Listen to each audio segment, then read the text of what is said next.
சொக்கே மோகினி மேல ரெண்டாம் தரம் ஆசைப்பட்டு கூட்டத்தோடு கூட்டமா குள்ள மனுஷன் உட்கார்ந்து இருந்தார். மதுரை சொக்கனுக்கு சட்டி இளவு, மீனாட்சிக்கு பெட்டி இளவும்பாங்க. அவ்வளவுதான்.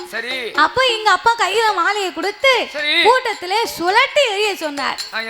சுழட்டி எரிந்த மாலை சொக்கங்களத்துல போய் சொகுசா விழுந்தது. அரசர்கள் வந்தாங்க.